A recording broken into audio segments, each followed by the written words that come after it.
Right, welcome back to news and news. Ravichandra గారు, అంటే వీళ్ళు ఏమంటారంటే ఈ ఇంటెలిజెన్స్ చిప్ కు ఎలాంటి సంబంధాలు?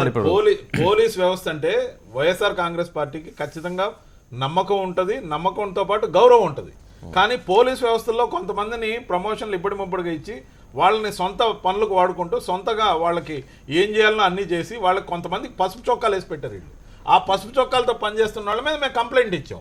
ఆ కంప్లైంట్ దానికి ప్రైమా ఫేసి ఉంది కాబట్టి ఆయన తీశారు. అది ఎప్పుడో జరుగుండాలి. ఈవెన్ మేము డీజీపీ గారి మీద కూడా మాకు అభ్యంతరాలు ఉన్నాయని చెప్పాం, ఏ విధంగా ఎందుకున్నాయని కూడా చెప్పాం, బయాస్డ్గా ఏ విధంగా వ్యవహరిస్తారని చెప్పాం.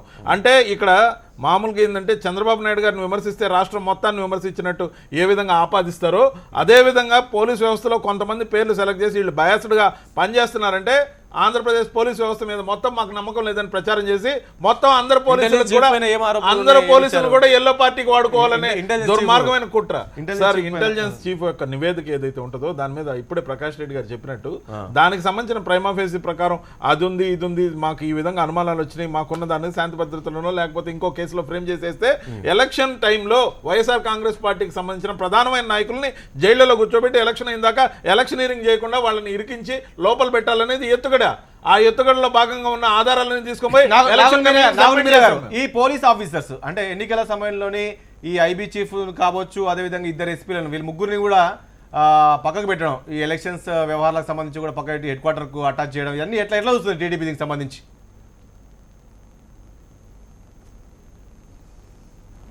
ఇప్పుడు ఆయన అంటున్నారు పచ్చ చొక్కాలు వేసుకున్నారు, ఇది పోలీస్ వ్యవస్థను అవమానించినట్టు కాదండి. ప్రజలకు వ్యవస్థను కాదు మేము అన్నది, వ్యక్తులను అన్నాం. వ్యక్తి వేరు, వ్యవస్థ వేరు. మీరు వ్యవస్థ వేరు. నేను అడుగుతా ఉన్నాను, పోలీస్ ఆఫీసర్ 100% గౌరవిస్తాం, వ్యవస్థను గౌరవిస్తాం. మీరు అనుమానిస్తా ఉన్నారు.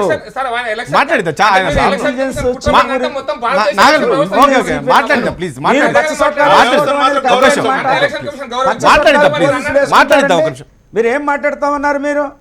మీరు మతి భ్రమించి మాట్లాడుతూ ఉన్నారు, భయపడుతూ మాట్లాడుతూ ఉన్నారు, కంగారులో మాట్లాడుతూ ఉన్నారు. మీరేం మాట్లాడుతున్నారో వైసీపీకే తెలియట్లేదు. అది ఇంటెలిజెన్స్ చీఫ్, ఇంటెలిజెన్స్ యొక్క అధికారాలు ఏంటండి? అక్కడ జరుగుతున్నటువంటి పరిణామాలను ప్రభుత్వానికి కానీ లేకపోతే ఎస్పీలకు కానీ డీజీలకు కానీ చెప్పేటువంటి బాధ్యత ఉంటుంది. దాని మీద ఏమి చర్యలు తీసుకోవాలనేది లా అండ్ ఆర్డర్ తీసుకుంటుంది. దానికి సంబంధించి ప్రకాష్ రెడ్డి గారు ఒకటి చెప్పారు, ఇంటెలిజెన్స్ చీఫ్ కట్టాలి, ఈ సెక్షన్ వేయాలి, ఈ ఎఫ్ఐఆర్ ఇలా కట్టాలి, ఇంటెలిజెన్స్ ఎక్కడ చెప్పదండి. పోలీస్ వ్యవస్థ మీద తెలిస్తే మాట్లాడాలా. మీకు ఎప్పుడు ఇంటెలిజెన్స్ చీఫ్ సమాచారాన్ని ప్రభుత్వానికి అందిస్తారు. ఈ ఎలక్షన్ లో ఈ ఎలక్షన్ ఇంటెలిజెన్స్ చీఫ్ పాత్ర ఏ రకంగా ఉంటుందండి? మీరు ఎంతవరకు కూడా కక్ష సాధింపు చర్య చేయాలి, పోలీసుల మనో నిబ్బరాన్ని దెబ్బతీయాలి, పోలీసుల యొక్క పనితీరు తప్పుపట్టే విధంగా ఉండాలని మీరు ఎక్కడ నరేంద్ర మోదీతో ఆలోచించబడి మీరు చేస్తున్నటువంటి ఎవరు ప్రజలు గమనిస్తా ఉన్నారు. తెలుసు ప్రజాస్వామ్యంలో పోలీస్ వ్యవస్థ ఎలా ఉంటుందో తెలుసు.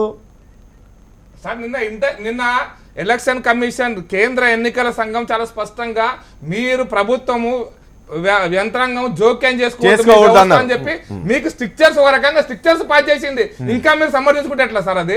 అంటే మీరు ఇక్కడ పోలీస్ వ్యవస్థ ప్రశ్నించారన్నారు అంటే ఎలక్షన్ కమిషన్ మీరు కుట్రపూరితం అంటే భారతదేశ ఎన్నికల వ్యవస్థను మీరు ప్రశ్నిస్తారు. ఎలక్షన్ కోడ్ వచ్చాక ఆఫీసర్ ఎలక్షన్ కమిషన్ కింద పనిచేస్తారు. ప్రభుత్వానికి రిప్రజెంట్ చేయడం, ప్రభుత్వ యంత్రాంగం అంతా కూడా ఈసీ కంట్రోల్లో ఉంటుంది. కానీ ఈసీ కంట్రోల్లో ఉన్నా కూడా గవర్నమెంట్ చాపర్లో తిరుగుతున్నారు. ఇంకా చంద్రబాబు నాయుడు గారు గవర్నమెంట్ ద్వారా 4 కోట్ల పైబడి కొన్న బస్సులు ఇంకా ఏ మాత్రం మొహమాటం లేకుండా వాడుకుంటున్నారు. ముఖ్యమంత్రి పార్టీ ప్రచారానికి వాడుకునే లేదు, పార్టీ ప్రచారానికి వాడుకోకూడదు. ప్రైవేట్ చాపర్ ఎక్కట్లేదు, ప్రైవేట్ బస్ వాడట్లేదు. ఇది ఎలక్షన్ కమిషన్ కంప్లైంట్ మేము లేట్ గా చేస్తాం కానీ చేసాం. ఓకే, ఏం చెప్తారు మీరా గారు? సార్ ఇక్కడ కూడా జరిగింది సార్, కేసీఆర్ గారు కాంగ్రెస్ పార్టీ నేను అదే అడుగుదాం అనుకున్నా. ప్రగతి భవన్ చంద్రబాబు నాయుడు గారు ఆపద్ధర్మ ముఖ్యమంత్రి కాదండి, ముఖ్యమంత్రి. ఇప్పుడు చంద్రబాబు గారికి తెలియదా ప్రైవేట్ 14 ఏళ్ళు ముఖ్యమంత్రి చేసి 11 ఏళ్ళు ముఖ్యమంత్రి చేసిన వ్యక్తి తెలియదండి? మీరు చెబితే తెలుసుకుంటాడా? మీరు చెప్తే తెలుసుకుంటారండి? ప్రభుత్వంలో ఆయన తెలియదా ఎప్పుడు ఏ రకంగా ఉండాలి? వాడడానికి వీల్లేదు. ముఖ్యమంత్రి గారికి ఇచ్చింది ముఖ్యమంత్రి గారు పనిచేసేదానికే. ఎందుకు పార్టీ వీళ్ళేదని ప్రచారం ఎవరు చెప్పాలి? మాట్లాడలేదు. అట్లాంటి ఇక్కడ మొన్నటి సార్, వీళ్ళేదని ఎవరు చెప్పాలంటున్నా?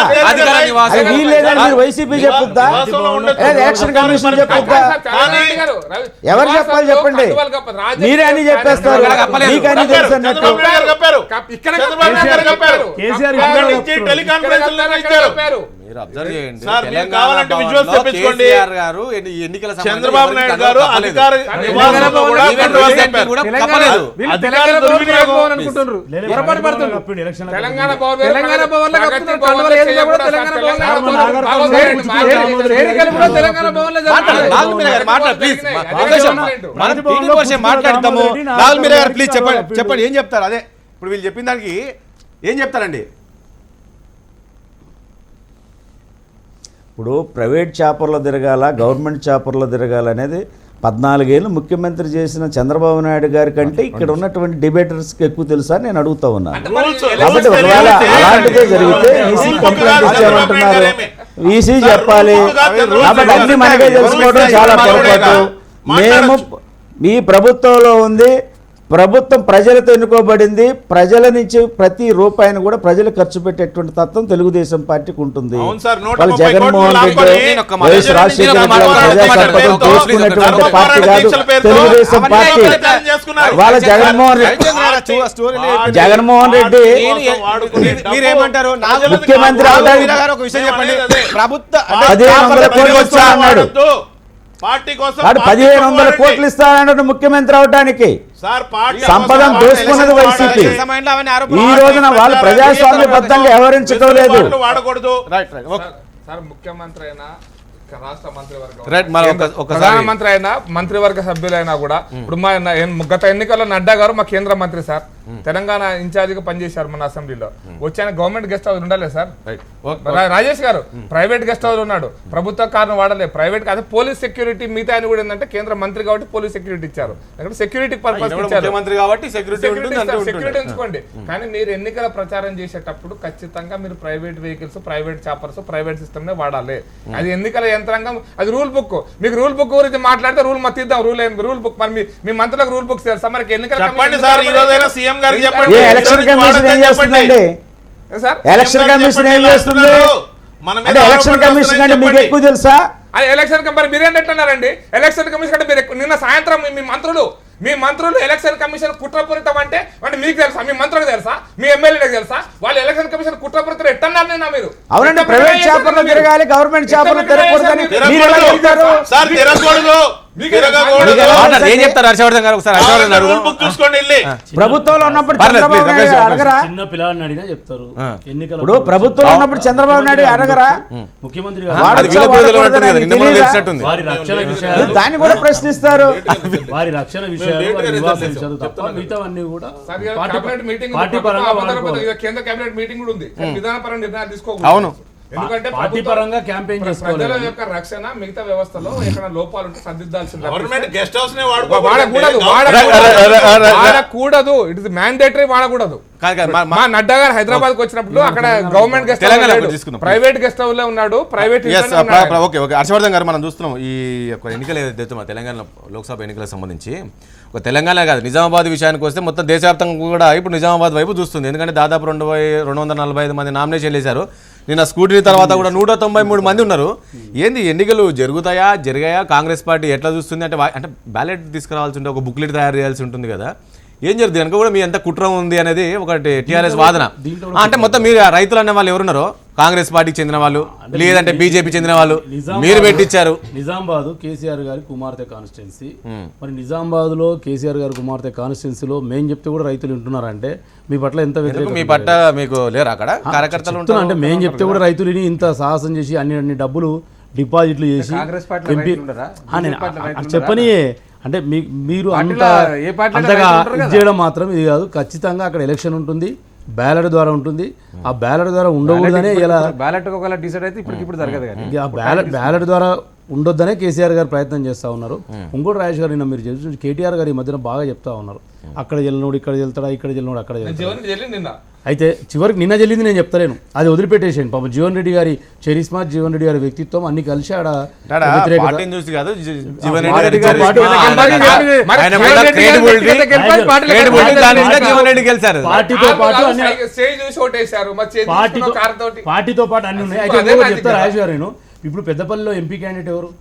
మొన్న మా కాంగ్రెస్ టికెట్ నుంచి ఎమ్మెల్యేగా ఓడిపోయినాయనే కదా.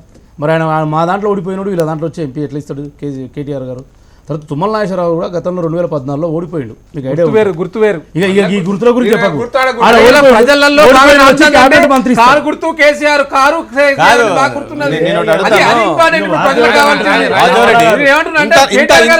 ఇంత వ్యతిరేకత ఉందని, ఎందుకంటే ఇంతమంది రైతులు నామినేషన్ వేశారు. నేను స్కూటీ తర్వాత కూడా 193 మంది అభ్యర్థులు ఉంటున్నారు. ఏంటి వీళ్ళంతా కూడా ఏమైనా విత్డ్రా చేసుకునే అవకాశం ఉందా? ఏం జరగబోతుంది? ఎందుకు ఇంతమంది రైతులు టీఆర్ఎస్ పైన ఇంత వ్యతిరేకత ఉన్నారా? గమనిస్తే మన నిజామాబాద్ మీటింగ్ లో ముఖ్యమంత్రి గారు కూడా చెప్పడం జరిగింది. ఇలా పసు బోర్డుకు సంబంధించి కావచ్చు, ఎర్రజొన్నలకు సంబంధించిన రేట్స్ కావచ్చు, ఇవన్నిటి కూడా దాని గురించి కవితక్క గారు ఏం చేసిండు, పార్లమెంట్ లో ఎన్నిసార్లు కొట్లాడిండ్రు, ఎన్నిసార్లు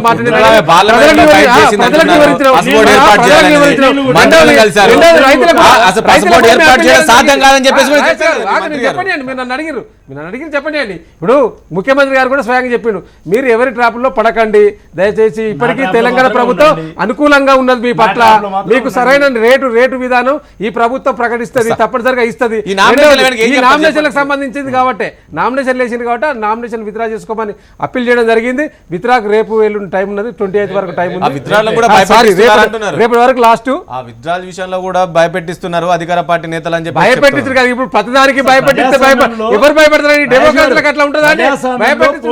హక్కు ఉంది, వీళ్ళెవరు డ్రాప్ చేపించడానికి, విత్డ్రాల్ చేపించడానికి?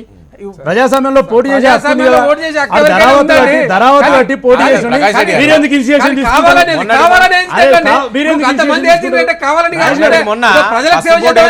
సాధ్యం కాదు అని చెప్పిన వాళ్ళు మీరే.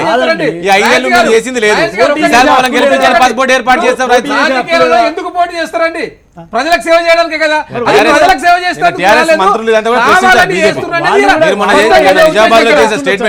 ఈసారి గెలిపించండి, మేము పాస్పోర్ట్ ఏర్పాటు చేస్తాము, మద్దతు ధర కల్పిస్తామన్నారు. కానీ మొన్న మీరు అసలు పాస్పోర్ట్ ఏర్పాటు చేయడం సాధ్యం కాదని చెప్పారు. నేను చెప్తాను, రెండే పాయింట్ చెప్తాను. షార్ట్ చెప్పండి.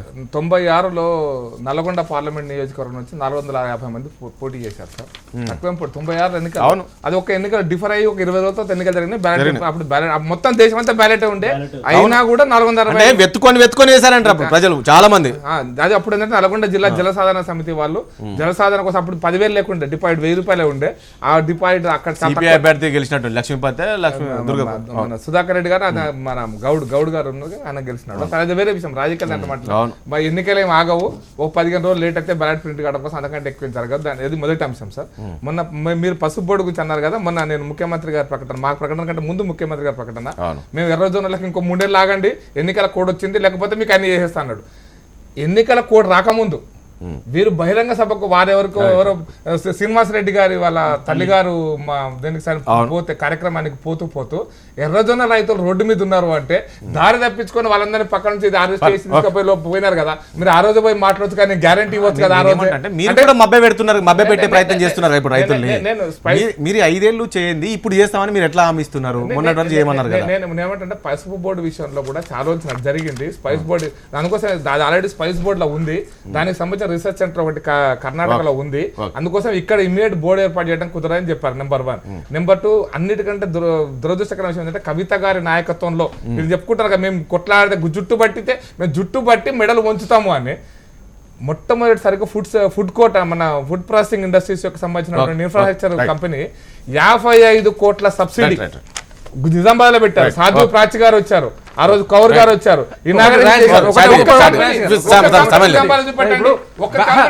బ్యాలెట్ ఎన్నికలు వచ్చినా ఏ ఎన్నికలు వచ్చినా సమస్య లేదు. మేము ఏమంటున్నామంటే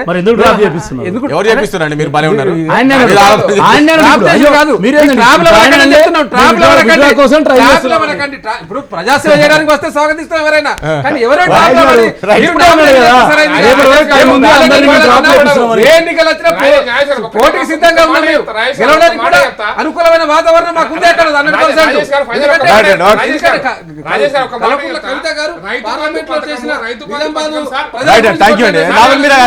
చర్చలో పాల్గొన్నందుకు. అదేవిధంగా రవిచంద్ర రెడ్డి గారు, హర్షవర్ధన్ రెడ్డి గారు, అదేవిధంగా వాజురెడ్డి గారు, ప్రకాష్ రెడ్డి గారు చర్చలో పాల్గొన్నందుకు ధన్యవాదాలు మీ అందరూ కూడా. ఇది వాళ్ళ చర్చ. రేపు అంశంతో మళ్ళీ కలుద్దాం. చూస్తున్నానండి HM TV. నమస్తే.